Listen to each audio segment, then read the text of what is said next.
तपाईँ first year of लबाट नै sure हुनुहुन्थ्यो लोकसेवा नै दिने भनेर कि कुनै एउटा पोइन्टमा चाहिँ तपाईँले रियलाइज भयो? म फर्स्ट इयरमा अलिक कन्फ्युज स्टेटमै थिएँ। मैले साँच्चै ल पढेर चाहिँ सही नै गरेँ त म, किनकि साइन्स पढेको विद्यार्थी। अनि यो लोकसेवाको इन्ट्रेस्ट चाहिँ कहाँबाट आयो तपाईँलाई? लोकसेवाको इन्ट्रेस्ट चाहिँ एक त लको फिल्ड एकदमै धेरै रहेछ, स्कोप चाहिँ धेरै रहेछ। अब हामी as a student, as a citizen चाहिँ जहिले पनि राष्ट्रलाई क्वेसन गर्छौँ, यो भयो भएन, त्यो भएन भनेर। तर अब हामी त्यही पोजिसनमा पुगेर चाहिँ कसरी एन्सरेबल हुन सक्छौँ होला त? के हुन्छ त स्ट्र्याटेजिजहरू ऱ्याङ्क, टप ऱ्याङ्कमा नाम निकाल्नको लागि? What was your strategy? लोकसेवामा क्वेसनिङ प्याटर्न कस्तो हुन्छ भन्दाखेरि यसको च्यालेन्जेस के छ, सल्युसन मेकानिजम्सहरू के छ, रिकमेन्ड के गर्नुहुन्छ भन्ने हुन्छ नि त। त्यही भएर पोलिसीमा चाहिँ त्यो सबै कुरा आइडेन्टिफाई गरिएको हुन्छ क्या। सरकारले नै आइडेन्टिफाई गरेको कुरा त आधिकारिक भयो नि त। Can you give some examples? What do you mean by policy studies? अब वातावरण संरक्षणसँग सम्बन्धित पोलिसी भयो हैन। सो तपाईलाई इन्भाइरोमेन्टको टपिक पढ्नु मन छ भने पोलिसी पढ्ने। म चाहिँ प्रोसेस ओरिएन्टेड भए। What do you mean by process oriented? Process oriented भनेको कन्टिन्युटी गर्ने। म निकाल्छु नाम भन्ने चाहिँ थियो, तर फर्स्टमै निकाल्छु भने त्यो कन्सिक्वेन्सियलिस्ट अप्रोच चाहिँ थिएन मेरो। प्रोसेसमा चाहिँ आई वाज कन्सिस्टेन्ट अनि डेडिकेटेड भएर लागेँ, रेजिलियन्ट पनि भएँ। जस म चाहिँ गर्नुपर्छ भनेर होपफुल भएँ। तर सजेस्ट गर्नु पर्दाखेरि चाहिँ 4C कन्टेन्ट, कन्सेप्ट, कन्टेक्स्ट र कन्क्लुजनको आधारमा चाहिँ एन्सर गर्नुस्। तपाईले थोरै एक्सप्लेन गरिदिन सक्नुहुन्छ ऑडियन्सलाई चाहिँ न्याय सेवामा कुन कुन समूहहरू छन्, कसरी कम्पोज भएको छ भनेर? न्याय समूहमा चाहिँ 3 वटा उपसमूहहरू छन्। एउटा न्याय, एउटा कानुन र अर्को सरकारी वकिल। अब तपाईको करियर एस्पिरेसन्सहरुको कुरा गरौँ हैन? भर्खर छिर्नु भएको छ। I don't want to stress you out with this big question. तर भविष्यमा के गर्ने योजना छ अब चाहिँ कहाँ जाँदै छ भविष्य? म कतातिर जाँदै छु जस्तो लागिरहेछ तपाईलाई? अथवा के गर्न मन छ अब चाहिँ? मलाई सबभन्दा अगाडि चाहिँ I want to excel my skills. मेरो एम भनेको चाहिँ I want to be the chief justice of Nepal अनि वर्क इन द जुडिसियरी। अब जसले हामीलाई सुन्दै हुनुहुन्छ अनि जसले चाहिँ अब तयारी गर्दै हुनुहुन्छ, एक्जाम दिन खोज्दै हुनुहुन्छ, लको एक्जाम दिन खोज्दै हुनुहुन्छ र अरूको विषयको एक्जाम पनि दिन खोज्दै हुनुहुन्छ हैन, उहाँहरूलाई तपाईँले के मेसेज दिन चाहनुहुन्छ? आफूमै कम्पिटिसन गर्नुहोस्। म पहिला कस्तो थिएँ, म कस्तो हुन्छु, अरूलाई हेर्न थाल्यो भने चाहिँ आफू ट्र्याक आउट भइन्छ। अनि एकअर्कासित एनभी हुने पनि त्यस्तो हुँदो रहेछ। अनि जस्तो एउटाले केही कुरा सोध्नु पर्यो भने नभनिदिने त्यस्तो होइन। ग्रुप स्टडी गर्नुहोस्, पढ्नुहोस् अनि आफैसित कम्पिटिसन गर्नु। म पहिला कस्तो थिएँ, म कस्तो हुन्छु, आफूमै अलि डेभलप गर्दै जानुहोस्। म त्यही भन्न चाहन्छु।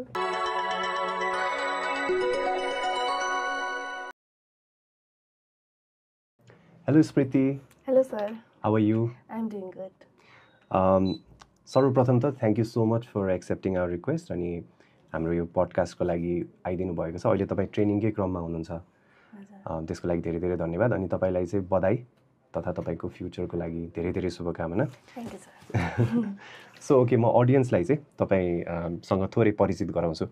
स्मृति सापकोटा आज हामीसँग उपस्थित हुनुहुन्छ। स्मृति सापकोटा अहिले न्याय सेवा तर्फ र्याङ्क 1 हासिल गर्न सफल हुनुभएको छ लोकसेवा आयोगले लिने परीक्षाको, र उहाँले चाहिँ अहिले कानुन समूहमा चाहिँ नियुक्ति प्राप्त गर्नुभएको छ।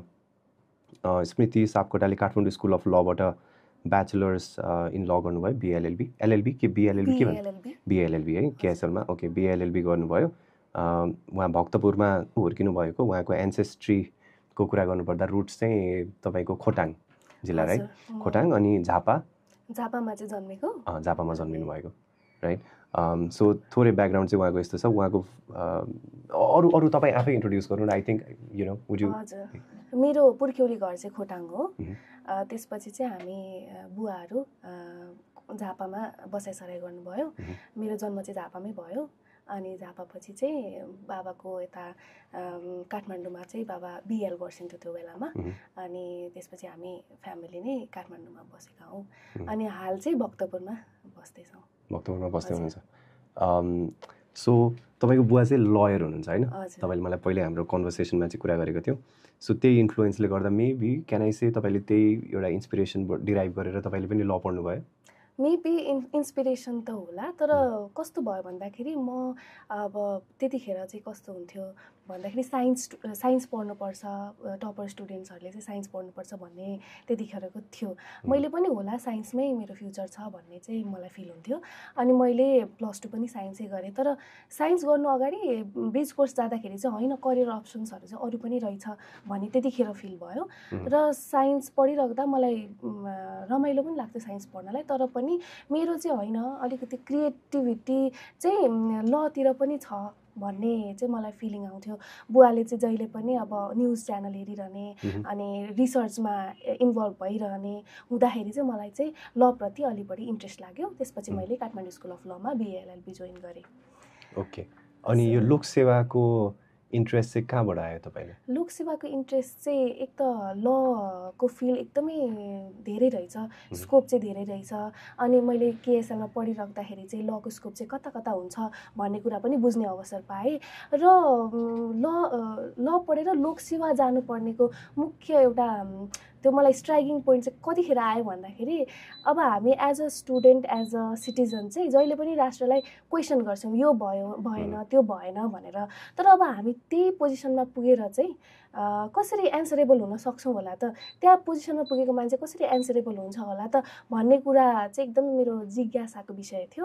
त्यही भएर चाहिँ मलाई लोकसेवा पढ्नुपर्छ भन्ने त्यो फिलिङ चाहिँ डेभलप भयो। तपाईँ फर्स्ट इयर अफ लबाट नै स्योर हुनुहुन्थ्यो लोकसेवा नै दिने भनेर कि कुनै एउटा पोइन्टमा चाहिँ तपाईँले रियलाइज भयो? म फर्स्ट इयरमा अलिक कन्फ्युज स्टेटमै थिएँ। मैले साँच्चै ल पढेर चाहिँ सही नै गरेँ त, म किनकि साइन्स पढेको विद्यार्थी फेरि बायोलोजी पढेर आएको थिएँ। फर्स्ट इयरमा चाहिँ अलिकति कन्फ्युज स्टेटमै थिएँ, तर बिस्तारै पढ्दै जाँदाखेरि चाहिँ मलाई अलिक इन्ट्रेस्ट पनि लाग्दै गयो। अलिकति लिगल ड्राफ्टिङमा, रिसर्चमा मेरो इन्ट्रेस्ट बढ्दै गयो। बिचबिचमा मैले जर्नल आर्टिकल्सहरू पनि लेख्ने क्रममा लागेँ। अनि त्यसपछि चाहिँ मलाई अलिकति लोकसेवातिर इन्ट्रेस्ट बिस्तारै बढ्दै गयो। मेरो सिनियरहरू पनि लोकसेवा दिनुभयो, उहाँहरू अफिसर हुनुभयो, उहाँहरूको अलिक फरक त्यो देखेँ जे होस् डेभलपमेन्ट देखेँ, करियर डेभलपमेन्ट। अनि मलाई पनि होइन म पनि त्यता जान्छु, ट्राई गर्छु भन्ने चाहिँ फिलिङ आयो। म तपाईँलाई थोरै अझै यही बारेमा सोध्नु मन लाग्यो। अरू पनि त छ नि सेवा होइन, परराष्ट्र सेवा पनि छ, प्रशासन सेवा पनि छ, तपाईँले ल नै किन चुज गर्नुभयो? मलाई चाहिँ अब ल चुज गर्नु पछाडिको रिजन भनेको चाहिँ किनकि I want to excel in this subject भन्ने चाहिँ मलाई लाग्यो। किनकि मलाई ल नै मेरो इन्ट्रेस्टको विषय बन्दै गयो यो दौरानमा पढ्ने क्रममा चाहिँ। अनि त्यही भएर चाहिँ मैले कानुन सेवा नै रोजेँ। तर मैले मानव अधिकारमा पनि एक्जाम चाहिँ लेखेको थिएँ, त्यहाँ पनि नाम चाहिँ निक्लेको थियो लिखितमा। ओके, सो यो दुइटै कुरा थोरै क्ल्यारिफाई गरिदिउँ है साथीहरूलाई। तपाईँले मानव अधिकार आयोग जुन आयोग छ त्यसको छुट्टै सेवा छ होइन, त्यो सेवामा पनि तपाईँले परीक्षा दिनुभयो, त्यतातिर पनि तपाईँको इन्ट्रेस्ट थियो। अनि तपाईँले न्याय सेवातर्फको एक्जाम पनि दिनुभयो, दुइटै एक्जाम दिनुभयो। अहिले तपाईँ न्याय सेवातर्फ नियुक्ति प्राप्त गरिसक्नु भएको छ। Before we begin talking about न्याय सेवामा तपाईँको अहिले भएको नियुक्तिको कुरा तपाईँले थोरै एक्सप्लेन गरिदिन सक्नुहुन्छ अडियन्सलाई चाहिँ न्याय सेवामा कुन कुन समूहहरू छन्, कसरी कम्पोज भएको छ भनेर? न्याय समूहमा चाहिँ 3वटा उपसमूहहरू छन्। एउटा न्याय, एउटा कानुन र अर्को सरकारी वकिल। सरकारी वकिल समूहले चाहिँ अब अदालतमा गएर जेनरली भिक्टिमको तर्फबाट मुद्दालाई नै सरकारको पक्ष भएको मुद्दाहरूमा बहस पैरवी गर्ने हुन्छ भने, न्याय सेवामा चाहिँ जुडिसियरीभित्र चाहिँ अब त्यहाँको डे टु डे फङ्सनहरूसँग सम्बन्धित कामहरू गर्नुहुन्छ। कानुन समूहको चाहिँ अब कानुन मन्त्रालय लगायतका विभाग, अरू विषयगत मन्त्रालयहरूमा चाहिँ पोस्टिङ भएर त्यताको काम कारबाही गर्नुपर्ने हुनसक्छ। Okay, in addition to that अनि म थोरै थप्छु त्यसमा पनि अडियन्सको लागि चाहिँ कि यो 3टै समूहहरूमा प्रवेश गर्ने द्वार भनेको चाहिँ एउटै छ। तपाईँले एउटै एक्जाम दिनुहुन्छ, एउटै एक्जाम क्लियर गरिसकेपछि तपाईँले आफ्नो चुज गर्न पाउनुहुन्छ ऱ्याङ्कको आधारमा। अनि तपाईँलाई चाहिँ अपोइन्टमेन्ट तपाईँले प्राप्त गर्न सक्नुहुन्छ, नम्बर अफ एभाइलेबल सिट्स अनि तपाईँको ऱ्याङ्क अनि प्लस तपाईँको प्रायोरिटी होइन। त्यो म्याट्रिक्सको आधारमा चाहिँ तपाईँले के प्राप्त गर्नुहुन्छ होइन, कानुन मन्त्रालय प्राप्त गर्नुहुन्छ कि कानुन समूह प्राप्त गर्नुहुन्छ कि न्याय समूह प्राप्त गर्नुहुन्छ कि सरकारी वकिल समूह प्राप्त गर्नुहुन्छ भनेर त्यो चाहिँ पछि डिसाइड हुन्छ। यो सेलेक्सन गर्ने स्टेज चाहिँ अहिले पनि अन्तर्वार्ताकै दिन हो। अन्तर्वार्ताको दिन चाहिँ कस्तो हुन्छ भन्दाखेरि हामीले दिँदै गर्दाखेरि मैले थाहा पाएको अगाडि अब हामीले त्यहाँ भर्नुपर्ने हुन्छ डिटेल्सहरू। त्यहाँ चाहिँ हामीले प्रायोरिटी वाइज कुन समूह चुज गर्ने 3टा मध्ये भनेर फर्स्टमा कुन, सेकेन्डमा कुन, थर्डमा कुन भनेर त्यहाँ लेख्नुपर्ने हुन्छ अगाडि। अनि इन्टरभ्यूमा गइन्छ। इन्टरभ्यूको बेलामा पनि त्यही हामीले प्रायोरिटी वाइज चुज गरेकै हिसाबमा उहाँहरूले क्वेसन्सहरू पनि सोध्नुहुने हुन्छ। अनि लकिली मैले चुज गरेकै समूहमा मेरो पोस्टिङ पनि भयो, त्यो पनि र्याङ्क 1 है। सो यो तपाईँलाई इन्टरभ्यूको दिन जब तपाईँले टिक लगाउँदै हुनुहुन्थ्यो नि 1 2 3 भनेर, कस्तो फिल भइरहेको थियो? Like am I making the right decision? Nervous हुनु भएन कि वर यु लाइक स्योर मलाई यही नै गर्नु छ भनेर? म एउटा पोइन्ट अफ टाइममा चाहिँ नर्भस पनि थिएँ, कुनमा चाहिँ राम्रो होला के होला भनेर। तर अर्को पोइन्ट अफ टाइममा कस्तो पनि लाग्यो भन्दाखेरि सरकारको सेवा हो, जुनै सेवामा गए पनि राम्रै हुन्छ, आफूले सही हिसाबले डेलिभर गर्न चाहिँ सक्नु पर्यो भन्ने चाहिँ लाग्थ्यो। तर कानुन समूह चुज गर्नु पछाडिको रिजन भनेको चाहिँ मलाई अलिक बढी रिसर्च बेस्ड एक्टिभिटिजहरू चाहिँ मनपर्छ। पहिलेदेखि मलाई चाहिँ रिसर्च, लिगल ड्राफ्टिङ के हो, अलिकति पोलिसी लेभलको डिस्कसन्सहरू हुन्छ नि, बुवासित बस्दाखेरि पनि म त्यस्तै कार्यक्रमहरू हेर्ने गर्दाखेरि चाहिँ मलाई एकदमै इन्ट्रेस्ट लाग्थ्यो। त्यही भएर चाहिँ अब कानुन सेवा चाहिँ मेरो जस एट्रिब्युट हुन्छ नि, यो रिसर्च गर्न मन लाग्ने एट्रिब्युट हो, त्योसँग चाहिँ मेल खान्छ कि जस्तो लागेर मैले कानुन सेवा चाहिँ प्रायोरिटी 1मा राखेको। ओके, अब कोही तपाईँलाई सुन्दै हुनुहुन्छ, हामीलाई सुन्दै हुनुहुन्छ, विद्यार्थीहरू जसले तयारी गर्दै हुनुहुन्छ होइन, अनि उहाँहरूलाई चाहिँ अब डिसाइड गर्नु पऱ्यो म कानुन चुज गरौँ कि सरकारी वकिल चुज गरौँ अथवा अदालततर्फको न्याय समूह चुज गरौँ भनेर तपाईँले थोरै यदि एक्सप्लेन गर्नु पऱ्यो हुन्छ नि, त्यो फ्याक्टर्सहरू के केलाई कन्सिडर गर्ने भनेर, के फ्याक्टर्सहरू हुनसक्छ त्यो आफूले यो के आफूलाई सजिलो बनाउनको लागि म के चुज गरौँ भनेर? हजुर, यसको लागि चाहिँ ठ्याक्कै यही भन्ने चाहिँ छैन। तर मलाई लागेको के भन्दाखेरि हजुरहरूलाई अलिकति रिसर्च एक्टिभिटिज हुनु त सबैतिर रिसर्च त गर्नै पर्छ, आफूलाई डे टु डे अपडेट गराउनै पर्छ। हाम्रो यो कामै अब रिसर्च गर्ने होइन, नयाँ नयाँ कन्टेक्स्टसँग अवगत हुने, त्यसलाई चाहिँ प्रब्लम सल्भिङ बेस्ड हिसाबले आफू वर्क गर्ने त छँदैछ। तर अब ड्राफ्टिङहरूतिर इन्ट्रेस्ट छ भने, अलिकति पोलिसी लेभलको काम गर्न मन छ भने कानुन मन्त्रालय भयो। तपाईँहरूको वाक स्वतन्त्रता चाहिन्छ भने अलि बढी सरकारी वकिल समूहतिर अलिक फ्री छ, बोल्ने नै काम हुन्छ नि त त्यहाँ त, डिफेन्ड गर्ने काम हुन्छ, आफ्नो पक्षलाई सरकारलाई डिफेन्ड गर्ने। अनि न्याय सेवामा अब सबैलाई मिलाएर लाने काम जस्तो लाग्छ मलाई न्याय सेवा भनेको चाहिँ। सरकारी वकिललाई पनि, डिफेन्स वकिललाई पनि, भिक्टिम्सलाई पनि, मुद्दाको पक्षहरूलाई पनि, इभन त्यही अदालतकै भित्रको व्यवस्थापनको कुरामा पनि अलिकति पोख्त हुनुहुन्छ भने चाहिँ न्याय सेवा बेस्ट हुन्छ कि जस्तो लाग्छ। तर यही सेवा भन्ने हुँदैन, पछि गएर अब करियर अप्सन्स त उपसचिव हुँदाखेरि पनि एउटा सेवामा भएको मान्छे अर्को सेवामा पनि जान सक्ने अवस्था त छ नि त। यो छुट्टै भनेर चाहिँ बुझ्नु हुँदैन कि जस्तो लाग्छ, सँगसँगै जान्छ। कस्तो राम्रो कुरा गर्नुभयो तपाईँले। यो जे भयो नि एउटै लिगल सिस्टमको भित्र रहेर त्यही लिगल सिस्टमलाई डेभलप गर्नको लागि होइन, त्यही न्याय प्रशासनमै बसेर काम गर्ने नै हो। तपाईँले भने जस्तै कानुन समूहभित्र रहेर बस्नुहुन्छ भने अलिकति पोलिसी लेभलतिर, अलिकति हायर लेभलमा तपाईँ बसेर काम गर्नुहुन्छ होइन, जनतासँग मेबी तपाईँको इन्टरेक्सन चाहिँ त्यही हायर लेभलमै हुन्छ होला। त्यो डे टु डे तपाईँले रेस्पोन्ड गर्नु नपर्ला। सरकारी वकिल हुनुहुन्छ भने लिटिगेसनमा पार्टिसिपेट गर्नु पर्यो होइन, you have to go to the court to litigate होइन त। सरकारी वकिल हुनुहुन्छ भने कुनै न कुनै अब त्यो नगरिकन त सुकै छैन, सरकारी वकिल नामैमा वकिल छ होइन। त्यो एउटा मेजर हामी कोर फङ्सनको कुरा गर्दैछौँ, फङ्सन त अरू पनि छन्, विभिन्न छन् होइन। अब न्यायतर्फ हुनुहुन्छ भने अदालतमा रहेर अदालतमा न्याय इन्साफ गराउनलाई सहयोग गर्नु पर्यो। अब विभिन्न थरीको पोजिसन्सहरू छन्, जुनसुकै पोजिसन दिए पनि त्यहाँ बसेर काम गर्नु पर्यो होइन त। यही हो 3टा। अब तपाईँलाई कुन रोल आफूलाई मनपर्छ त्यही अनुसार चाहिँ चुज गर्नु पर्यो। 3टै समूहमा अपर्च्युनिटिजहरू छ होइन त, तपाईँले पनि भन्नुभयो 3टै समूहमा अपर्च्युनिटिजहरू छ। एउटै लिगल सिस्टममा बसेर काम गर्ने हो, एउटै उद्देश्य हो, न्याय नै हो हामी सबैको उद्देश्य होइन। सो यो कुरा त भइ नै हाल्यो। I think this was very interesting and helpful for I think जसले चाहिँ हामीलाई सुन्दै हुनुहुन्छ अनि अलिकति कन्फ्युज पनि हुनुहुन्छ है, त्यसको लागि चाहिँ thank you so much for that clarification.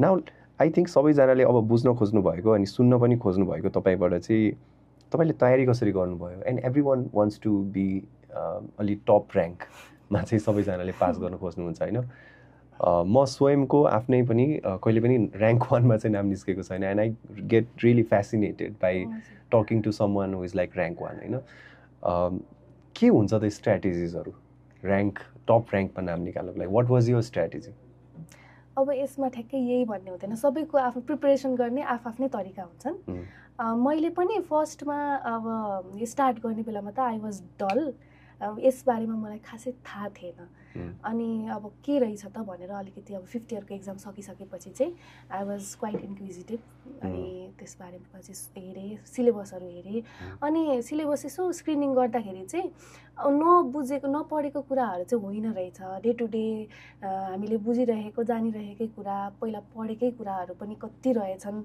अब तर मैले चाहिँ सुन्थेँ के भन्दाखेरि सिनियरहरूबाट हामीले पढेको कुराहरू लेखे जसरी चाहिँ हुँदैन लोकसेवामा भन्ने चाहिँ हुन्थ्यो अलिकति स्मार्ट लर्निङ मेथड्सहरू चाहिँ अपनाउनुपर्छ भन्नुहुन्थ्यो अनि मैले त्यही अनुसारले अब नोट्सहरू पहिलाको नोट्सहरू पनि अलिअलि भएकोलाई कलेक्ट गरेँ अनि रिफरेन्स बुक्सहरू यसो हेरेँ अनि मैले चाहिँ अलिकति फरक के गरेँ भन्दाखेरि बुकहरूमा मात्रै सीमित चाहिँ भएन मैले कानुनहरू नै पढेँ पोलिसीहरू नै पढेँ अनि जर्नल्सहरू यो स्रोत सामग्रीहरू पनि विभिन्न निकायहरूबाट निक्लिन्छ नि हो त्यस्तो पढेँ अनि पोलिसी पढ्दाखेरि चाहिँ मलाई के फिल भयो भन्दाखेरि त्यो पोलिसी आउनु पछाडिको आवश्यकता के छ अनि पहिलाको अवस्था के थियो कानुनहरू के छन् अब चाहिँ के छ त गर्नुपर्ने चुनौती के छ लगायतको सबै कुराहरू चाहिँ पोलिसीमा एकदमै सठिक रूपमा चाहिँ लेखिएको हुँदो रहेछ नि त अनि त्यो हेर्दाखेरि चाहिँ मैले प्रिपरेसन गर्नको लागि एकदमै इफेक्टिभ चाहिँ पोलिसी स्टडिज गर्नु नै हो जस्तो can you give some examples what do you mean by policy studies अब वातावरण संरक्षणसँग सम्बन्धित पोलिसी भयो हैन सो तपाईले इन्भाइरोन्मेन्टको टपिक पढ्नु मन छ भने पोलिसी पढ्ने सजेस्ट गर्नु भएको चाहिँ पोलिसीज पढ्ने पोलिसी पढ्दाखेरि त हामीले त अब लोकसेवामा क्वेसनिङ प्याटर्न कस्तो हुन्छ भन्दाखेरि यसको च्यालेन्जेस के छ सल्युसन मेकानिजम्सहरू के छ रिकमेन्ड के गर्नुहुन्छ भन्ने हुन्छ नि त त्यही भएर पोलिसीमा चाहिँ त्यो सबै कुरा आइडेन्टिफाई गरिएको हुन्छ क्या सरकारले नै आइडेन्टिफाई गरेको कुरा त आधिकारिक भयो नि त अनि त्यही भएर त्यो कुरा पढ्दाखेरि चाहिँ अलि मलाई चाहिँ इफेक्टिभ लाग्यो अनि अर्को कुरा के छ भन्दाखेरि जस्तो पढ्दाखेरि चाहिँ एकदमै धेरै समय व्यतीत गर्नुपर्छ 18 घण्टा पढ्नुपर्छ भन्ने जुन मेन्टालिटी छ नि त सबैमा त्यो चाहिँ होइन रहेछ अनि पढ्दाखेरि चाहिँ टाइम टेबल बनाएर यतिदेखि यति समय पढ्नुपर्ने आफ्नो पढ्ने त्यो जुन तरिकाले पढिरहेको छ त्यसलाई चाहिँ चेन्ज गर्नुपर्छ अरूको नक्कल गर्नुपर्छ भन्ने जुन परिपाटी छ नि त्यो चाहिँ होइन रहेछ आफूले जसरी पढाएको छ त्यसलाई अलिकति स्मार्ट तरिकाले चाहिँ आफू अगाडि बढ्यो भने चाहिँ हुने रहेछ सो तपाईको पहिल्यैदेखिको जुन स्ट्र्याटेजी थियो लर्निङ स्टाइल थियो त्यसलाई त्यही नै राख्नुभयो मात्र के गर्नु भएन अलिकति स्मार्टली पढ्नु भयो रिलेट गर्दै पढे can you tell me more about you smart learning भनिरहनु भएको छ नि स्मार्टली स्टडी गर्नु what is this thing like smartly पढ्ने भनेको के हो जस्तो कस्तो हो भन्दाखेरि चाहिँ के कुरा पढ्यो भने म यो चाहिँ केसँग सम्बन्धित हुन्छ त अरू टपिक्सहरू जस्तो लोकसेवाको सिलेबस त अब 3टा पेपरहरू छ नि त लको त 3टामा पनि टोटली फरक विषयहरू नहुने पनि हुन्छ कुनै छ कुनै चाहिँ रिलेटेबल विषयहरू छ के त्यही भएर एउटा पढ्दाखेरि अर्कोलाई पनि पुग्ने गरी पढ्थेँ अनि कुनै विषय पढ्दाखेरि त्यसको चाहिँ कन्सेप्टदेखि लिएर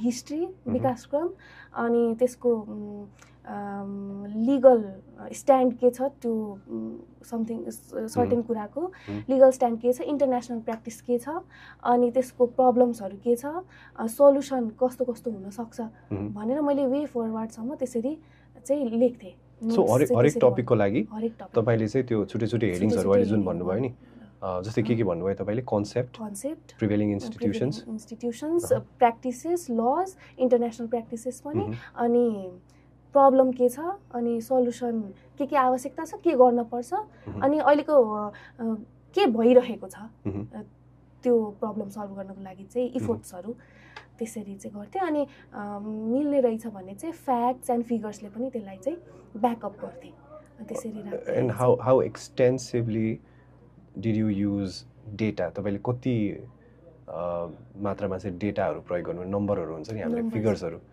त्यो चाहिँ धेरै प्रयोग गर्नुभयो कि कस्तो मैले प्रयोग गर्नुभयो मिल्ने विषयहरूमा चाहिँ डेटाहरू युज गरेँ त्यसको लागि चाहिँ बजेट पढ्नुहोस् भन्छु म बजेट पढ्नुहोस् अनि 16th प्लान अब लास्ट इयर जुन इन्ट्रोड्युस भएको छ त्यो पनि मैले एक्सटेन्सिभली नै पढेर आफ्नो एन्सर्सहरूमा चाहिँ त्यसले ब्याकअप गरेँ त्यसले पनि मलाई चाहिँ अलिक जस मेरो एन्सर चाहिँ फ्याक्ट एन्ड फिगर्स तथ्याङ्कमा पनि बेस्ड भयो फ्याक्ट्स र फिगर्समा पनि बेस्ड भयो अनि त्यही हो सर ओके अनि अघि तपाईँले भन्नुभयो 18 आवर्स चाहिँ पढ्नु पर्दो रहेछ तर how many hours did you study in a day and for how many months यति नै भन्ने चाहिँ भएन सर तर म त्यतिखेर एलएलएम पनि गर्दै थिएँ मेरो चलिरहेको थियो अनि मैले जस म्यानेज गर्थेँ यति टाइम चाहिँ म पढ्छु भन्ने चाहिँ हुन्थ्यो 2-4 घन्टा यस्तो दिनमा for how many months like तपाईँले कति समय छुटाउनु भएको थियो यस्तो छुट्याएको भनेर चाहिँ होइन मैले हेर्न थालेको भनेको 5th इयरको इक्जाम मेरो फागुन चैतमा सक्यो चैतको 4-5 गतेतिर सक्यो अनि त्यसको 1 हप्ता जस्तो पछि मैले सिलेबसहरू हेरेँ अनि अलिअलि अब के कसरी गर्ने भनेर सिनियरहरूसित पनि सोधेँ अनि एक्सटेन्सिभली पढेको भनेको त मैले त्यही असोज दसैँ ताकादेखि हो एक्जाम कति चैततिर हुन्छ कहिलेतिर हुन्छ चैतमा भएको थियो सर एक्जाम है असोजतिरदेखि चाहिँ एक्सटेन्सिभली भनेको 6 मन्थ्स जति तपाईँले लगानी गर्नुभयो है 6 महिना जति चाहिँ हामीले एउटा नम्बर निकाल्न खोजिरहेको छौँ कि कति समय पढ्नु पर्दो रहेछ भनेर अनि यति नै भन्ने होइन सर आफ्नो अब सबैजनाको आफ्नो तरिका तर एभरेजमा चाहिँ 4 देखि 6 महिना चाहिँ सबैजनाले पढेकै देखिन्छ होइन त्योभन्दा कम समय पढेर चाहिँ अलिकति गाह्रै हुने जस्तो देखियो है अनि अर्को कुरा मलाई तपाईँलाई सोध्न मन लागेको did you join any institutes or like did you buy any Lok Sewa specific books तपाईँले अघि भन्न त भन्नुभयो मैले जर्नलहरू पढेँ विच आई रियली लाइक है अनि म पनि त्यो चाहिँ एकदम इन्करेज गर्छु सबैजनालाई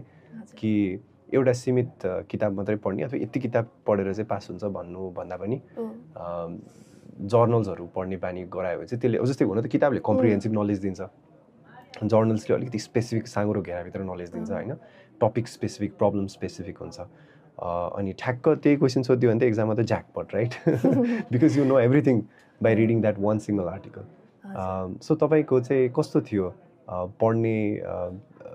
पढ्दाखेरिको एक्सपिरियन्स चाहिँ तपाईँले इन्स्टिट्युट्सहरू जोइन गर्नुभयो लोकसेवा स्पेसिफिक बुक्सहरू पढ्नुभयो के गर्नुभयो फर्स्टमा चाहिँ म कन्फ्युज स्टेटमै थिएँ त्यही भएर चाहिँ मैले सिनियरहरूसित पनि कन्सल्ट गर्दाखेरि चाहिँ एकचोटि जोइन गरी हेर न के हो तिमीले बुझ्छौ भनेर भन्छौ अनि मैले एउटा इन्स्टिट्युट जोइन गरेँ त्यहाँ चाहिँ मैले गभर्नेन्स सिस्टम फर्स्ट पेपरको क्लास चाहिँ लिएँ तर मलाई बिचमा अलि असहज भयो अनि त्यही भएर चाहिँ अब बिहान एलएलएमको क्लास बेलुकाको क्लास लिनुपर्ने मलाई अलि असहज भयो त्यही भएर मैले चाहिँ छोडेँ एउटा पेपर पढेर अनि त्यसपछि आफै नै प्रिपेरेसन गरेँ त्यसको लागि मैले त्यहाँ इन्स्टिट्युटमा एउटा किताब दिनुभएको थियो त्यो चाहिँ रिफरेन्सको रूपमा लिएँ तर त्यो चाहिँ अलिक आउटडेटेड भइसकेको थियो किनकि फ्याक्ट्स नयाँ अब बजेट नयाँ आएको थियो प्लानै फरक आइसकेको थियो त्यतिखेर अनि त्यही भएर चाहिँ मलाई त्यतिमा मात्रै सीमित हुन मन लागेन मैले त्यसलाई रिफरेन्सको रूपमा चाहिँ लिएँ तर योभन्दा धेरै रहेछ अब त्यहाँ इन्स्टिट्युट जोइन गरेर पढ्ने त धेरै हुनुहुन्छ नि त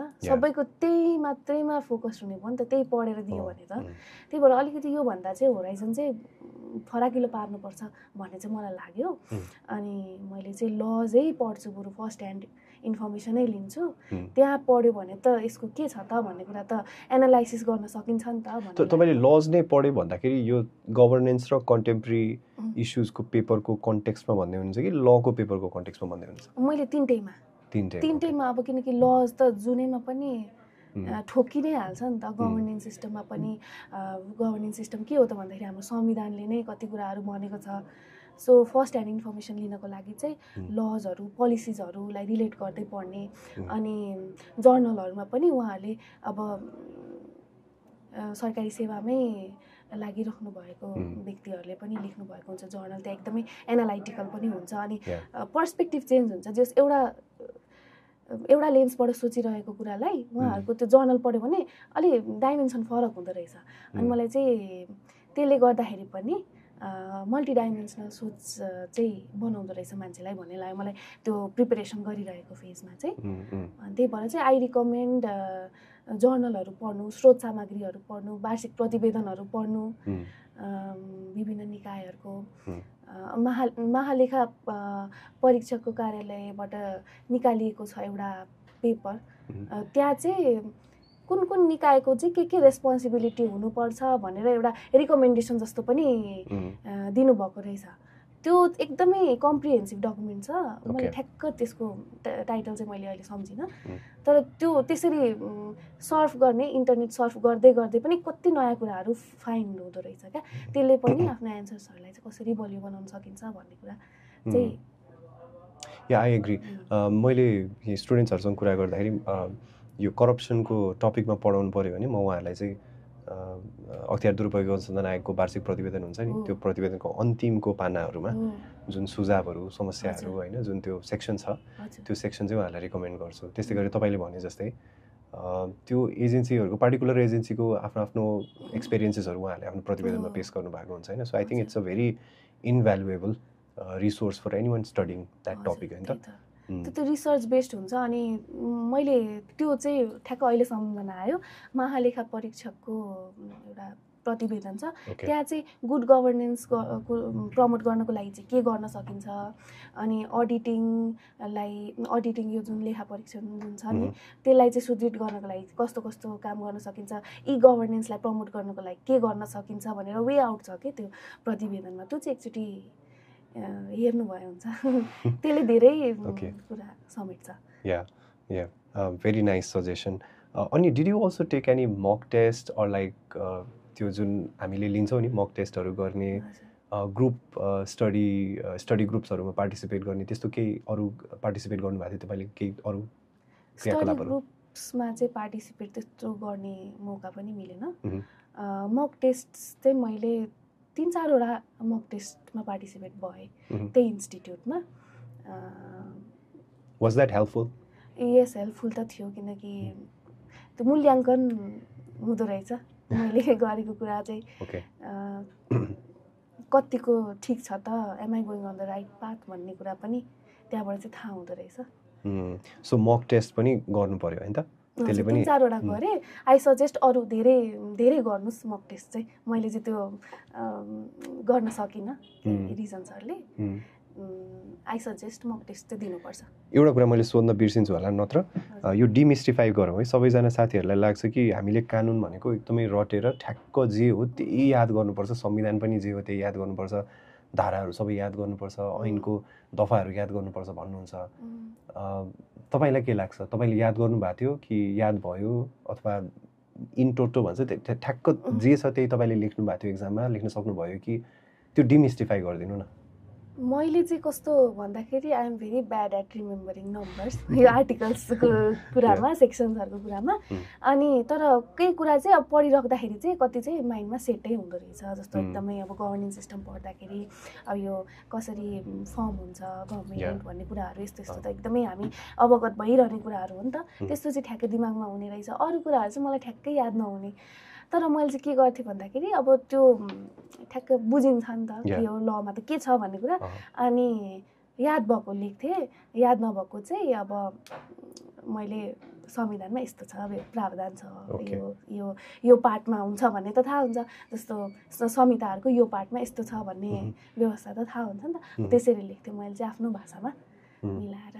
सो सेम नलेखे पनि एक्ज्याक्टली जे छ त्यही कोट गर्न नसके पनि त्यसको सेन्स लेख्न सक्छ। अनि तपाईँले केस लजहरू जुन चाहिँ अदालतले गरेका फैसलाहरू छन् नि, फर्स्ट पेपर, सेकेन्ड पेपर जुन लको लागि गभर्नेन्स र कन्टेम्पोरेरी इस्युजमा प्रयोग गर्नुभयो?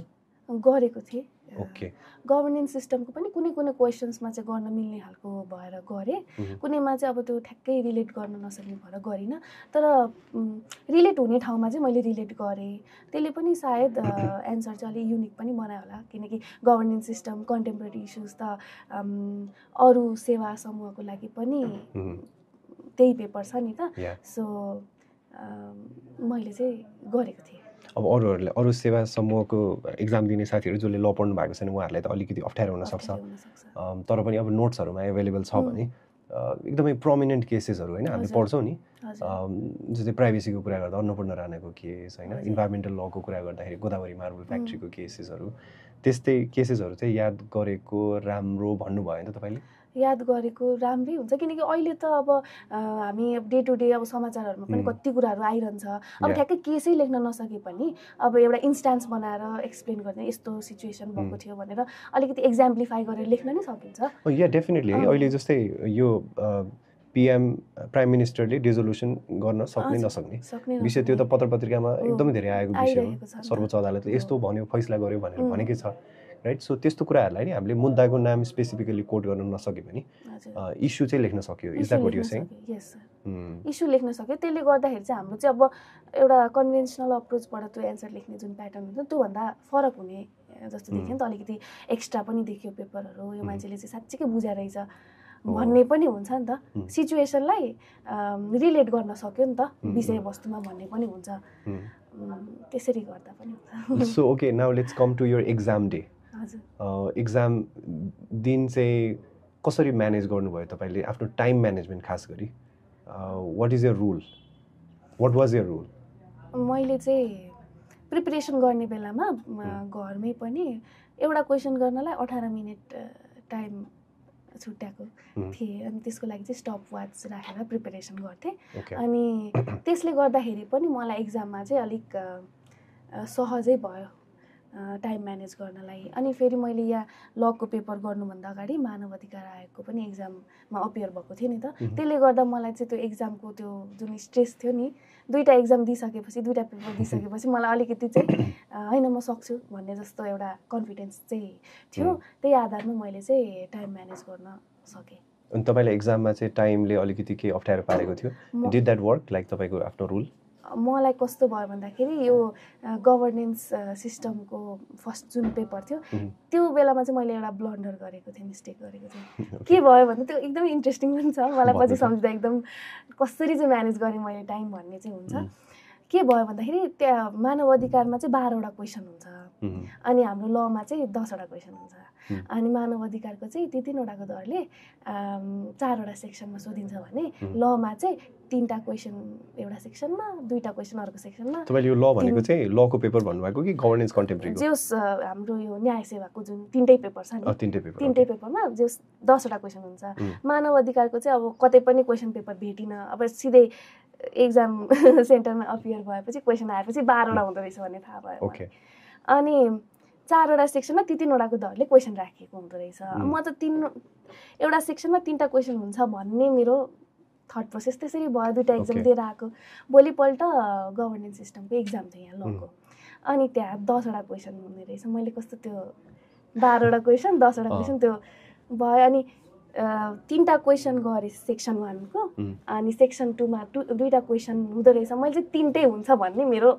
माइन्डमा बस्यो अनि फेरि मैले सेक्सन सी को क्वेसन पनि सेक्सन बी मा लेखेछु लास्टमा त्यसले गर्दाखेरि मलाई अनि यसो हेर्छु मिल्दैन कता के बिग्रे जस्तो लाग्छ अनि यसो हेर्छु त सेक्सन सी को क्वेसन बी मा गरेँ अनि मैले त्यो त्यतिखेर चाहिँ होइन म त गर्न सक्दिनँ कि के हो टाइम म्यानेज गर्न अब त्यो सेक्सनै फरक भएपछि त बिग्रियो भन्ने भयो तर do you have to write it in a separate paper yes 4टा सेक्सनको 4टा जस्तो उसमा एन्सर शीट हुन्छ नि त अनि त्यसरी गरे अर्को सो तपाईले एन्सर शीट पनि ग्रुप बी कै एन्सर शीटमा सी को एन्सर लेखे ओके सी को एउटा क्वेशन नम्बर 1 को लेखेर सकाइसकेको थिए ओ नो अनि पछि हेर्दाखेरि कता के मिलेन जस्तो लागेको थियो अनि पछि रियलाइज भयो त्यस्तो भएछ ठ्याक्कै म भन्दा अगाडिको सिटमा हुने साथी निस्केर हिँड्नु भयो त्यसपछि मेरो मोरलै डाउन भयो ओके उहाँले त त्यस्तो राम्रो पढ्ने मेरो साथी नै हुन्थ्यो उहाँ त्यस्तो राम्रो पढ्ने मान्छे त निस्केर हिँड्नु भयो मेरो त्यस्तो ब्लन्डर भयो म त सक्दिनँ कि क्या हो जस्तो लाग्यो टाइम गइरहेको छ यता मेरो बिग्रेको छ अनि त्यसपछि मलाई कस्तो होइन मैले गर्नै पर्छ भन्ने फिलिङ आयो अनि त्यसपछि मैले होस् जे हुन्छ जति सक्छु भनेर काटेर अर्को पेपरमा गरेँ फेरि त्यही सार्नु भयो हेर्दै सारे गरेँ अनि त्यसपछि लक्कीली मैले टाइममा सकेँ सार्न त अलिकति थोरै टाइम लाग्छ अलि टाइम लाग्छ तर जस टोटल 10वटा क्वेसन भ्याएँ मैले फर्मेटमै सकेँ ओके सबै क्वेसनै भ्याएँ यति फास्ट लेखेँ जस स्ट्रेस म्यानेजमेन्ट चाहिँ कसरी गरेँ भन्नु मलाई अझै पनि त्यो चाहिँ आउँछ अनि लेखेँ गएँ, अर्को पेपर राम्रो भयो, त्यसपछि लको पनि पेपर राम्रै भयो। सो त्यो 18 मिनट भन्नुभएको तपाईँको त्यो जुन मानवाधिकार आयोगको टाइम हो कि यतापट्टि छुटाउनु पर्ने टाइम हो? यतापट्टि छुटाउनु पर्ने टाइम हो। That's the corrected time. तर त्यो 18 मिनटभन्दा धेरै गयो त्यो एन्सरलाई। अनि कुनै एन्सरलाई त 5 मिनटमै पनि लेखि भ्याउनु पर्यो नि त। त्यस्तो स्ट्रेसफुल सिचुएसनमा त जसरी पनि भ्याउँछु भन्ने भयो नि त। त्यही भएर स्ट्रेस म्यानेजमेन्ट चाहिँ एकदमै की रहेछ। त्यतिखेर पनि ब्लन्डर गर्न सकिन्छ। सो बी प्रिपेयर्ड भनेर म भन्छु। अनि अर्को कुरा चाहिँ तपाईँले त्यो टाइम म्यानेज गर्दाखेरि हरेक क्वेसनलाई चाहिँ जस्तै हाम्रो बानी छ नि, आउने क्वेसनमा चाहिँ धेरै लेख्ने, नआउनेमा चाहिँ थोरै लेख्ने बानी हुन्छ। तपाईँले होइन मेरो 18 मिनट सक्यो म स्टप गर्छु भनेर गर्नुहुन्थ्यो कि के गर्नुहुन्थ्यो? What was your strategy? म चाहिँ कसरी गर्थेँ भन्दाखेरि हाम्रो काठमाडौँ स्कुल अफ लमा चाहिँ फर्स्ट इयरमै पोलिटिकल साइन्स पढाउनुहुन्थ्यो एकजना सर अतिन्द्र दाहाल। उहाँले चाहिँ जहिले भन्छन् त के भन्दाखेरि एन्सर लेख्दा चाहिँ एकदम बुलेटमा लेख्ने, सर्ट लेख्ने, एकदमै त्यो टाइटल अनि त्यसको ओपनिङ अनि बडी पार्ट कन्क्लुजन गरेर लेख्नु भनेर सिकाइसिन्थ्यो।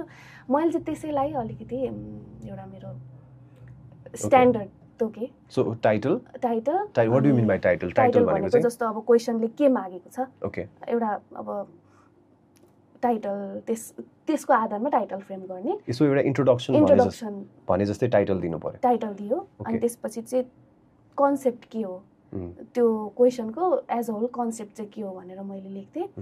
अनि बडी पार्टमा अब क्वेसनले मागेको कुराहरू अनि लास्टमा कन्क्लुजन।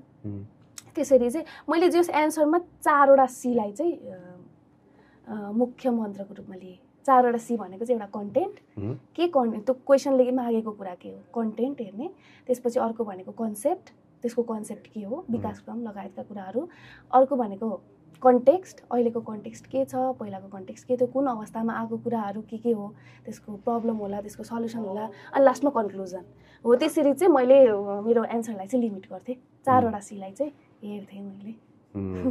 भेरी नाइस है। यो स्ट्राटेजीले पक्कै पनि हाम्रो साथीहरूलाई पनि हेल्प गर्छ। Now let's come to your appointment. अहिले तपाईँ कानुन समूहमा हुनुहुन्छ, तालिम लिँदै हुनुहुन्छ। लेट्स टक अबाउट यो ट्रेनिङ। ट्रेनिङमा के भइरहेछ अनि how is it going? Training चाहिँ हाम्रो 2 मन्थ्सको ट्रेनिङ भनेर हामीलाई आएको थियो कुरा। तर हाम्रो चाहिँ ट्रेनिङ एक्सटेन्ड भयो। बिचमा अब जिन्सी आन्दोलन भयो अनि दसैँ तिहारको बिदाहरूले गर्दाखेरि पनि ट्रेनिङमा अलिअलि भएको भएर अलिकति एक्सटेन्ड भएको छ ट्रेनिङ चाहिँ। अनि फर्स्टमा हाम्रो ट्रेनिङ स्टाफ कलेज जाउलाखेलमा भयो। हामीहरूले त्यहाँ चाहिँ अलिकति एडमिनिस्ट्रेसनको पार्टबाट चाहिँ हामीहरूले के गर्नुपर्छ, अहिले त हामी अब सिङ्गल आएको नि त, अब हामीले गर्नुपर्ने चाहिँ ग्रुपमा काम हो। सो लिडरसिप टेक्निक्सका कुराहरू, म्यानेजमेन्टका कुरा, एडमिनिस्ट्रेसन भनेको के हो भन्ने कुरा चाहिँ त्यहाँ बुझ्यौँ। र त्यसपछि चाहिँ हामीले न्याय सेवा तालिम केन्द्रमा हाम्रो क्लासहरू भयो। त्यहाँ चाहिँ अब विषय अब हाम्रो के हुन्छ भनेर त्यही रिलेटेडको हाम्रो कुराहरू भए। एक्सपर्ट्सहरूले क्लासहरू लिनुभयो। त्यहाँ चाहिँ हामीले ग्रुपमै पनि वर्कहरू गर्नुपर्ने आयो कुराहरू। जस्तो अभियोग पत्रको लेखनको क्लास भयो भने हामीले त्यहाँ सानो सानो ग्रुप बनाइदिनु हुन्थ्यो। अनि हामीले अभियोग पत्र लिमिटेड टाइममा ड्राफ्ट गर्थ्यौँ, 1 घन्टा 1.5 घन्टामा ग्रुप मिलेर हो यसरी। सो तपाईँको चाहिँ सरकारी वकिल, कानुन, न्याय सबैको एउटै तालिम? एउटै तालिम थियो त्यहाँ चाहिँ। अनि न्यायको साथीहरूले पनि अब कानुनी राय लेख्ने, टिप्पणी उठाउने कुराहरूमा पनि इन्भल्भ हुनु पर्थ्यो।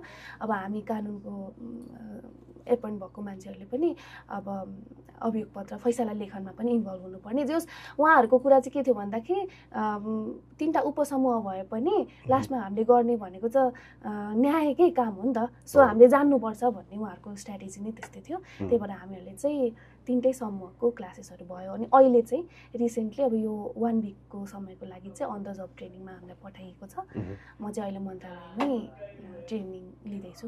अन द जब ट्रेनिङ भनेको तपाईँले जुन ठाउँमा तपाईँको पोस्टिङ भएको छ त्यही ठाउँमा गएर तपाईँले इन्टर्नसिप जस्तै हो? हजुर, इन्टर्नसिप जस्तै। ओके, सो तपाईँको पोस्टिङ कानुन मन्त्रालयमा भइसक्यो? भइसक्यो। ओके, शाखा तोकिएको छैन? शाखा तोकिएको छैन, अझै ट्रेनिङ फेजमै छु। अब यो मङ्सिर महिनासम्म चाहिँ होल ट्रेनिङ छ। अब पुसदेखि चाहिँ अब पदस्थापन हुन्छ। सो तपाईँले जुन सुरुमा त्यो टिक लगाउँदाखेरि इन्टरभ्यूको बेलामा अनि पहिला जे सोच्नु भएको थियो नि कानुन समूहको बारेमा, म यसलाई यो प्रायोरिटी नम्बर 1मा राख्छु भन्दा, अनि अहिले गएर त्यो मन्त्रालयभित्र बसेर तपाईँले एज एन इन्टर्न काम गर्दै हुनुहुन्छ before joining your job fully, मैले सोचे जस्तै रहेछ जस्तो देख्नुभयो कि अलिकति फरक रहेछ जस्तो लाग्यो तपाईँलाई? कस्तो लागिरहेछ? अब त्यो कुरा गर्दाखेरि चाहिँ अब स्पेसिफिकली ल उपसमूहको कुरा गर्दाखेरि चाहिँ हामीले कहिले पनि यतातिरको चाहिँ पढेकै रहेनछौँ, त्यतातिरको पुरै इन्टरनल त्यो मेकानिजम्स थाहा नै रहन्छ भन्ने मलाई फिल भयो पहिलो सुरु। जस्तै इन्टरनल मेकानिजम जस्तै फर इक्जाम्पल अब हामी सरकारी वकिलहरूले त अब अभियोग पत्रका कुराहरू, अदालतमा गएर बहस पैरवी गर्ने कुराहरू, अब हामीले मिसिल लेखनमा पनि त्यो कुराहरू त हामीले पढेर आएको हो नि त। जस्तो फैसला लेखनको कुराहरू, अब जस्तो न्याय समूहका साथीहरूले गएर इजलास अधिकृतहरूले फैसला ड्राफ्टिङको कुराहरू हामीले त अब मिसिल अध्ययन गर्दाखेरि पढेको सुनेकै विषयहरू हो। तर कानुनको चाहिँ अलिक फरक रहेछ, मेकानिजम्सहरू, त्यो कानुनी रायको कुराहरू, अनि जस्तो यो ड्राफ्टिङका कुराहरू चाहिँ हामीले ल स्कुलमा चाहिँ खासै पढेको थिएनौँ। त्यही भएर मलाई चाहिँ अलि फरक लाग्यो त्यहाँ। तर मैले एस्पायर गरेको कुराहरू चाहिँ लिगल ड्राफ्टिङका यस्तो कुराहरू चाहिँ त्यहाँ धेरै हुँदो रहेछ। रिसर्चमा चाहिँ हामी एकदम रिसर्च बेस्ड काम हुँदो रहेछ त्यहाँ भन्ने चाहिँ मैले अहिले फिल गरिरहेको छु, र मैले जे सोचेको छु त्यो चाहिँ मैले पाउँछु जस्तो लागेको छ, त्यसमा इन्भल्भ भएर काम गर्नलाई, सिक्नलाई। तपाईँको पहिलो दिन कस्तो थियो त्यहाँ जाँदाखेरि? मन्त्रालय गइन्छ नि त, अब मेरो करियर यहाँबाट सुरु हुँदैछ भन्ने फिल हुन्छ होइन? मलाई पनि याद छ मेरो फर्स्ट डे अफिस जोइनिङको चाहिँ विराटनगर पुगेको थिएँ म होइन। अब अपरिचित ठाउँ, नयाँ व्यक्तिहरू, एउटा नयाँ भवन, नयाँ ठाउँ, नयाँ लोकेसन, सबै कुरा नयाँ छ। अनि त्यहाँ गएर आफूलाई इन्ट्रोड्युस गर्नु पऱ्यो। मलाई चाहिँ याद छ, but let's not talk about me होइन। तपाईँको त्यो अनुभव चाहिँ पहिलो दिन जाँदाखेरि, हुन त तपाईँहरू साथीहरूसँग जानुभयो होला, के गर्नुभयो त्यो दिन? कस्तो थियो पहिलो दिन चाहिँ? कस्तो फिल भएको थियो तपाईँलाई? मलाई यो कानुन मन्त्रालयको कुरामा चाहिँ म ल स्कुल पढ्दाखेरि अनि मैले महान्यायाधिवक्ताको कार्यालयमा पनि इन्टर्नसिप गरेको थिएँ पहिला। त्यतिखेर म त्यो बाटो हिँड्दाखेरि चाहिँ म पछि यहाँ आउँछु भन्ने चाहिँ मलाई त्यतिखेर लाग्थ्यो क्या। अनि त्यही मलाई त्यो मेरो इनर फिलिङले गर्दाखेरि पनि मलाई त्यहाँसम्म पुर्यायो पनि होला, किनकि मैले त्यही अनुसारको मिहिनेत पनि गरेको थिएँ कुनै समयमा। अनि अब पहिलोचोटि त्यहाँ पुग्दाखेरि चाहिँ म्यानिफेस्टेसन भन्छ है त्यसलाई चाहिँ होइन। तपाईँले चाहिँ सोच्नु चाहिँ पर्यो होइन, पोजिटिभली सोच्नु पर्यो। सोचेको कुरा चाहिँ प्राप्त गर्न सकिन्छ होइन।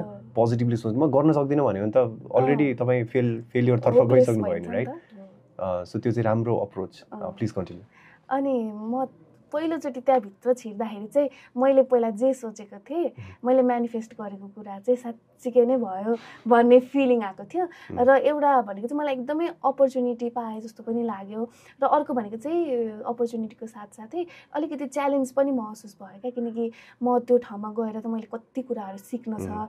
म माथि चाहिँ अब धेरै मेरो इन्स्टिट्युसनको पनि, मेरो मम्मी बुवाको पनि, सबैको एउटा अब यसले चाहिँ गर्छ भन्ने, यसले चाहिँ सक्छ भन्ने एउटा त्यो जुन छ नि, यसले चाहिँ गर्नुपर्छ भन्ने खालको त्यो जुन छ, त्यो चाहिँ अझै थपियो, जिम्मेवारी पनि थपियो भन्ने चाहिँ फिल भएको छ। अनि जाने बित्तिकै तपाईँलाई के रेस्पोन्सिबिलिटी दियो? हुन त युआर लर्निङ देयर अहिले। हजुर। के गर्यो? Like how did it start for you that day? पहिला चाहिँ अब यो रिजल्ट आएपछि म पहिलोचोटि गएको थिएँ। त्यहाँ जाँदाखेरि चाहिँ अब हामीले के गर्नुपर्छ, ट्रेनिङ कहिलेदेखि स्टार्ट हो, यस्तै कुराहरू भयो। त्यस्तो मलाई यही गर्नुहोस् भनेर त तोकिएको छैन अझै पनि, किनकि I'm at the training phase. तर अहिले जुन अन द जब ट्रेनिङमा त अब हामी एभ्री डे नै त्यहाँ गइरहेछौँ नि त। त्यो गर्दाखेरि चाहिँ अब मैले गर्ने कामहरू चाहिँ के हो भन्ने कुरा चाहिँ जस थाहा पाइरहेको छु।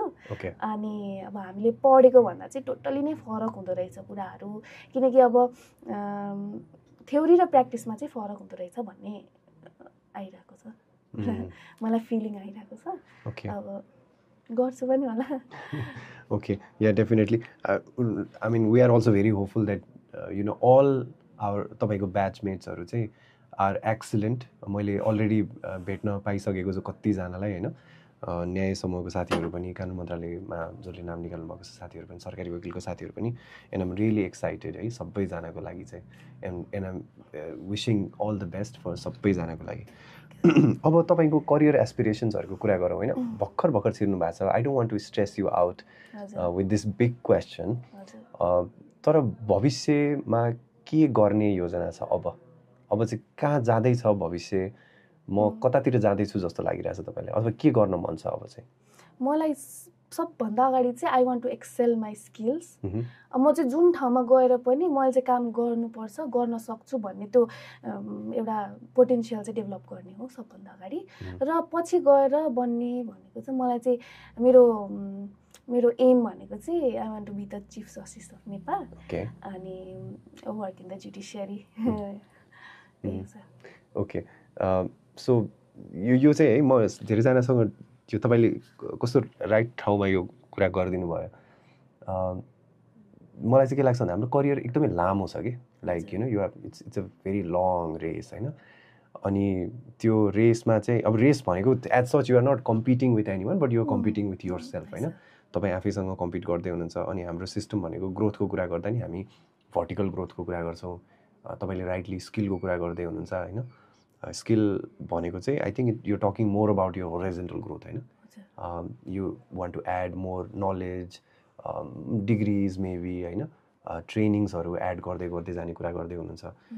त्यो गर्दै गर्दै गर्दै जाँदाखेरि एक न एक दिन पुग्ने भने त त्यही माथिको त्यही पोजिसन्सहरू त हो नि होइन। It will I think eventually happen होइन। Because 58 years you have to be होइन। तपाईँ भर्खरै 20s मा हुनुहुन्छ राइट। म सबैजनाको लागि भनेको, इभन माइसेल्फ होइन, मेरो आफ्नै लागि पनि। सो मैले सोच्ने प्याटर्न पनि त्यही नै छ। समटाइम्स वी फिल फ्रस्ट्रेटेड होइन, होपलेस, तर at the end of the day it's like a long walk right. अनि त्यसमा चाहिँ चिफ जस्टिस जुन तपाईँले म्यानिफेस्ट अगेन है तपाईँले पनि अहिले पनि म्यानिफेस्ट गर्दै हुनुहुन्छ। सो नहुनुपर्ने त के नै रिजन छ र राइट। अनि एउटा कुरा चाहिँ मलाई जोड्न मन लाग्यो, जुन हामीले भनिरहेछौँ नि कि चाहे त्यो कानुन होस्, चाहे त्यो न्याय होस्, चाहे सरकारी वकिल होस्, हामी काम गर्ने त एउटै सिस्टममा हो। जस्तै कानुन मन्त्रालयबाट तपाईँ कुनै लेट्स से कुनै विभागमा हुनुहुन्छ, विभागलाई विपक्षी बनाएर मुद्दा परिरहेको हुन्छ राइट। तपाईँले लिखित जवाफ लेख्नु पऱ्यो होइन। लिखित जवाफ कहाँ दर्ता गर्नुहुन्छ? अदालतमा दर्ता गर्नुहुन्छ। अदालतमा त्यही साथीले त्यही लिखित जवाफ बेन्चमा पेस गर्नु पऱ्यो। सरकारी वकिलले त्यही लिखित जवाफ रिप्रेजेन्ट गर्नु पऱ्यो राइट। सो एउटा लुपमा बसेर हामीहरू अदालतको, कानुनको, सरकारी वकिलको साथीहरू कोअर्डिनेट गरेर कोअपरेट गरेर काम गर्ने चाहिँ यही नै तरिका हो या राइट।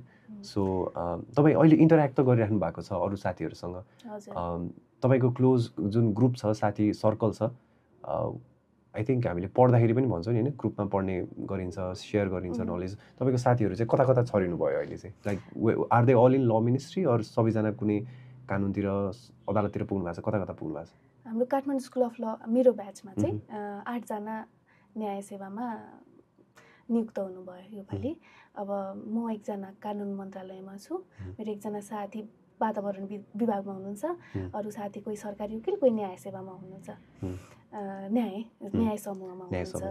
अनि अब यो जुन ट्रेनिङको अवधिमा चाहिँ कस्तो भयो भन्दाखेरि नट जस्ट अस, केएसएलको हामी 16 जना चाहिँ यसमा प्रवेश भयो, हाम्रो सिनियर हाम्रो ब्याचको गरेर। तर हामीले चाहिँ एकदमै फरक डाइमेन्सनबाट आउनुभएको साथीहरू 81 जना छौँ हामीहरू यो समूहमा। धेरैजनासँग इन्टरेक्ट गर्न हाम्रो अवसर मिल्यो र उहाँहरू पनि कस्तो पोजिटिभ कुराहरू गर्नुहुन्छ। अब हामीले चाहिँ सँगै काम गर्नुपर्छ, सिन्स हामीलाई त त्यही अनुसारको ट्रेनिङ दियो नि त, किनकि 3टा समूह भनेको फरक हुँदै होइन, एकअर्कासँग कोअर्डिनेट कुनै न कुनै समयमा हुन्छ। र आफू यो अहिले अवधिमा एउटा समूहमा छ भने अर्को अवधिमा चाहिँ अर्को समूहमा पनि जान सक्ने त्यो अवसर चाहिँ आउँछ भन्ने कुरा गर्नुहुन्छ। सो हामीहरूको चाहिँ त्यही अनुसारले जहाँ पुगे पनि हामीहरू चाहिँ कोअर्डिनेट गर्नुपर्छ भन्ने खालको एउटा इन्भाइरोमेन्ट चाहिँ यो ट्रेनिङले चाहिँ हामीलाई दिएको छ। त्यस्तै छ। सो अगेन टकिङ अबाउट यो करियर एस्पिरेसन्स होइन, तपाईँ एकाडेमिक्समा पनि हुनुहुन्छ, यो सेट तपाईँले एलएलएम पनि गर्दै हुनुहुन्छ होइन। अनि एलएलएम भनेको चाहिँ मास्टर्स अफ लज, जुन अलिकति के भन्छ भन्दा scholars of masters, LLM scholars भन्ने चलन छ नि त होइन। भनेको एलएलएम गर्ने मान्छेलाई चाहिँ स्कलर भन्ने चलन छ।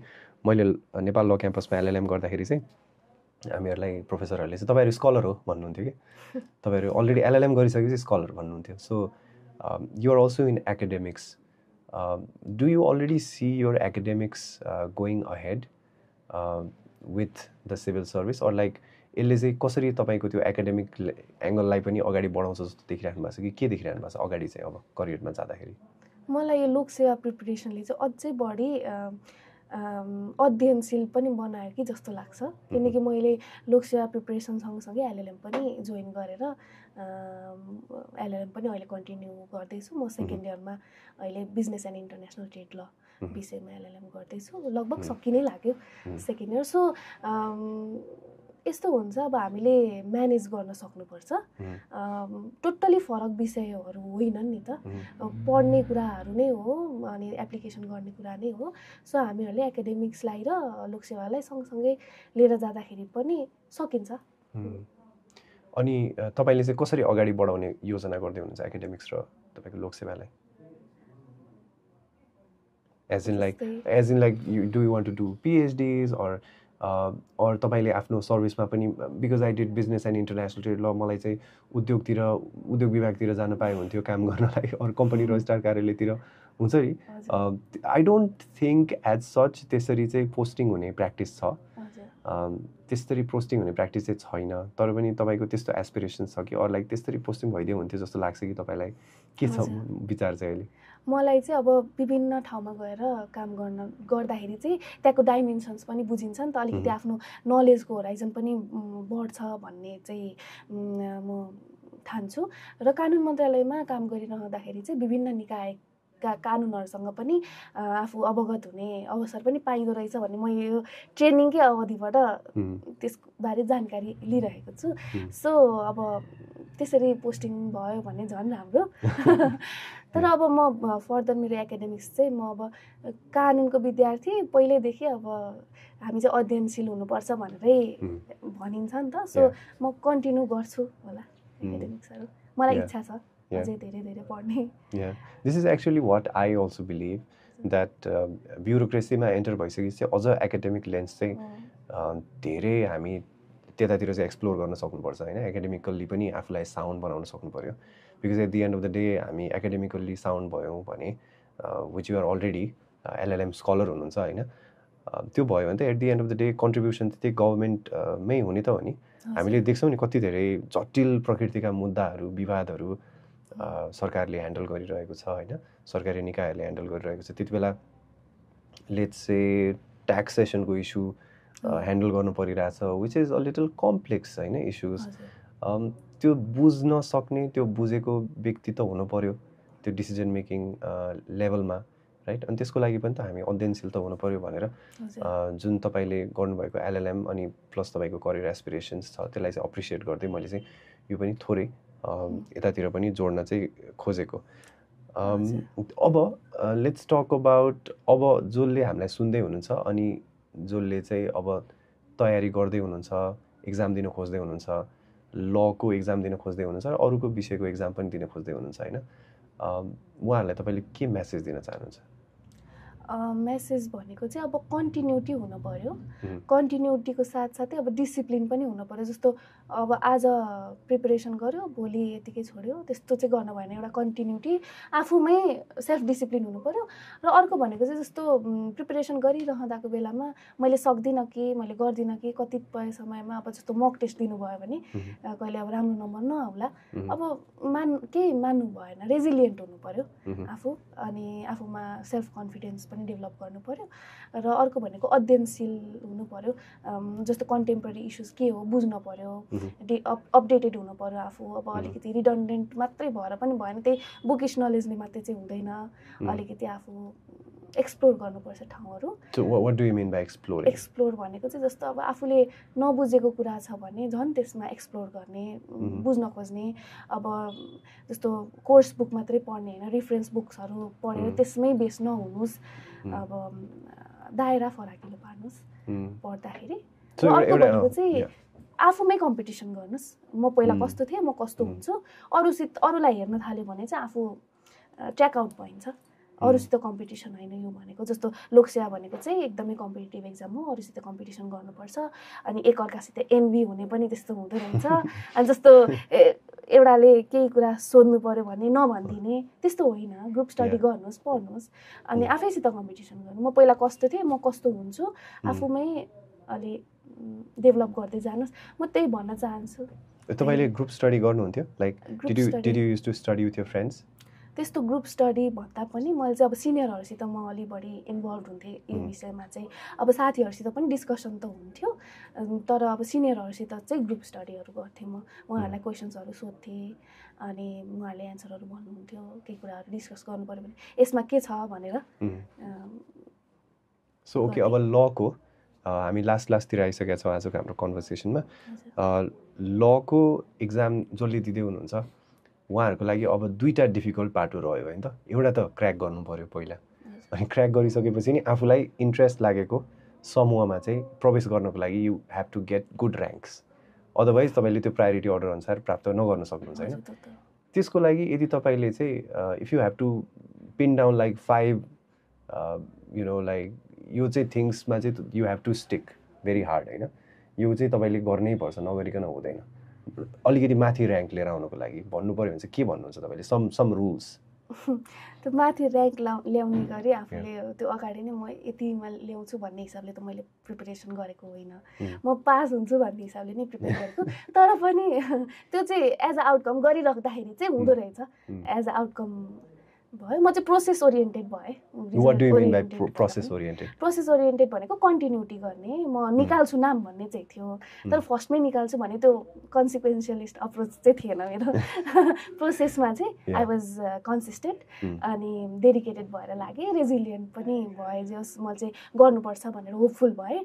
तर सजेस्ट गर्नु पर्दाखेरि चाहिँ 4C कन्टेन्ट, कन्सेप्ट, कन्टेक्स्ट र कन्क्लुजनको आधारमा चाहिँ एन्सर गर्नुहोस्। अर्को भनेको चाहिँ लजहरूमा अभ्यस्त हुनुहोस्, लजहरू के छ, नयाँ पोलिसिजहरू के छ भन्ने कुरामा अभ्यस्त हुनुहोस्। अनि त्यसपछि जर्नल्सहरू पढ्नुहोस्। र अर्को भनेको चाहिँ अलिकति लोकसेवा भनेको चाहिँ अलिकति टेक्निकल कुराहरू छ, जस्तो फर्म भर्दैको अवस्थादेखि पनि कति टेक्निकलिटिज हुन्छ। जस्तो लोकसेवाको रिजल्ट निकाल्दाखेरि चाहिँ कोही मान्छेहरूको चाहिँ जस्तो मास्टर आइडी रङ भएको कारणले रद्द गरिएको छ पेपर भनेर त्यस्तो आउँछ नि त। त्यही भएर आफू अलिक एकदम सेन्सिटिभ भएर त्यो कुराहरूमा चाहिँ हुनुहोस्। अर्को भनेको कन्सिस्टेन्ट भएर लाग्नुहोस्, डेडिकेटेड हुनुहोस्, त्यही हो। ओके, सो हाम्रो कन्भर्सेसनको किवर्ड्स आजको भनेको चाहिँ 4C, which is concept, context, content and conclusion, right? अनि त्यसपछि अर्को भनेको लोकसेवा भनेको टेक्निकल एक्जाम हो। There are so many technicalities associated with the exam. त्यो टेक्निकलिटिजलाई बुझ्नु पर्यो। लोकसेवा आफैमा पास गर्नुमा त्यो टेक्निकल पाटोहरू आफूले कति बुझाएको छैन भन्ने कुरा पनि त्यहाँ त छँदैछ होइन। नलेज तपाईँ एकदमै नलेजेबल हुनुहुन्छ कि हुनुहुँदैन भन्दा पनि त्यो टेक्निकल्ली तपाईँ कतिको खरो उत्रिन सक्नुभयो भन्ने कुरा पनि म्याटर गर्छ होइन। एक्जाममा लेख्नु पनि त जस्तै तपाईँले भन्नुभयो नि, ग्रुप ए ग्रुप बीमा चाहिँ तपाईँले सीको एन्सर लेख्नुभयो, झुकेर मिस्टेक भयो, right? So it's a little bit technical but at the same time there are like 4Cs तपाईँले भनेको। त्यसको लागि पढ्नुपर्छ। अनि जस्तो नलेज त जति सक्दो आफूले जति लिए पनि फरक परेन, तर एन्सर लेख्दाखेरि चाहिँ अलिक कन्साइज भएर लेख्यो भने चाहिँ लोकसेवालाई राम्रो हो। र एन्सर लेख्दाखेरि चाहिँ फ्याक्ट्स र फिगर्समा बेस भएर एन्सर लेख्दाखेरि अझै राम्रो, अलिकति क्ल्यारिफाई गर्ने, एक्जाम्प्लिफाई गर्ने, त्यसरी गऱ्यो भने पनि एन्सर चाहिँ अलिक राम्रो हुन्छ। अनि स्ट्रक्चरमा लेख्नुहोस्। जस्तो अब हामीलाई चाहिँ त्यो एक्जाम सेन्टरमा गएपछि आधा घन्टा अगाडि चाहिँ हामीलाई प्रवेश गर्न दिइन्छ। त्यतिखेर चाहिँ हामीले अगाडि त्यो फर्मालिटिज के हुन्छ भर्नुपर्छ, हरेक पेपरमा भर्नुपर्छ। हरेक चारवटा सेक्सन्स हुन्छ हाम्रो, हरेक 4वटा पेपरमा भर्नुपर्छ। त्यो राम्रोसँग भर्ने, ट्याली गर्ने, आधा घन्टाको टाइम इज इनफ। अनि त्यो भित्र चाहिँ अब हाम्रो लाइनिङहरू कतिले चाहिँ फोल्ड गर्नुहुन्छ क्या पेपर। त्यो गर्दाखेरि चाहिँ जस्तो कुनै बेलामा लेखिरहेको बेलामा कतिखेर त्यो हामीलाई भिजिबल हुँदो रहेछ क्या फोल्ड गरेको पार्ट। त्यही भएर हामीले चाहिँ लाइनिङ गर्यो, चारतिर लाइन गऱ्यो भने त हेर्दाखेरि पनि पेपर स्ट्रक्चर देखिन्छ। र अर्को भनेको चाहिँ अब ह्यान्ड राइटिङ चाहिँ एकदमै उत्कृष्ट हुनुपर्छ भन्ने पनि कुरा छ। मेरो त्यस्तो उत्कृष्ट ह्यान्ड राइटिङ होइन। अब सफा चाहिँ लेख्नुपर्छ, सकेसम्म केयरमेट नगर्नुहोस्, गरे पनि एक लाइनले काट्नुहोस् अनि जस्ट सफा लेख्नुहोस्। अनि टाइटल अन्डरलाइन गर्ने, अलिकति हेर्दाखेरि पनि अलिक राम्रो आकर्षक देखियोस्। अनि जस्तो हेडिङ, सब हेडिङमा अन्डरलाइन गर्ने, एकदमै इम्पोर्टेन्ट कुरा एक्जामिनरले देखुन् भन्ने हिसाबको केही छ भने त्यसमा अलिकति अन्डरलाइन गर्दा भइहाल्यो। हो त्यसरी प्रस्तुतिकरण पनि राम्रो हुनुपर्छ। यस, सो विथ द्याट आजको हाम्रो कन्भर्सेसनलाई यहीँ कन्क्लुड गरौँ। Thank you so much, Smriti Sapkota, for coming here and discussing your wonderful experiences and journey with us, लोकसेवाको। तपाईलाई फेरि पनि म र हाम्रो टिमको तर्फबाट धेरै धेरै बधाई अनि फ्युचरको लागि शुभकामना। We are both in the same field, so definitely हाम्रो भेट त भइ नै हाल्छ कामको क्रममा, अनि अरू त्यस्तै ट्रेनिङहरू यस्तै लगायतको कुराहरूमा हाम्रो भेट चाहिँ डेफिनेटली भइ नै हाल्छ। And I am really looking forward to working with you. I feel very privileged, honoured to also engage with you in any works हाम्रो यही सर्भिसकै क्रममा पनि। So again thank you so much for coming here आजको लागि। Thank you. So जतिजनाले हामीलाई सुन्दै हुनुहुन्छ, सुन्नुभयो, please let us know how did you find our conversation. आजको स्मृति सापकोटासँग हामीहरूले चाहिँ कानुन समूहको न्याय समूह र सरकारी वकिल समूहको बारेमा छलफल गऱ्यौँ, उहाँको यात्राको बारेमा डिस्कसन गऱ्यौँ। तपाईँलाई हाम्रो कन्भर्सेसन सुनेर चाहिँ आज एकदमै बेनिफिसियल लाग्यो भने please let us know in the comment section. We love reading your comments. अनि यस्तै हाम्रो कन्भर्सेसन सुन्नको लागि please stay tuned. Will have wonderful conversation like this in future also. Thank you.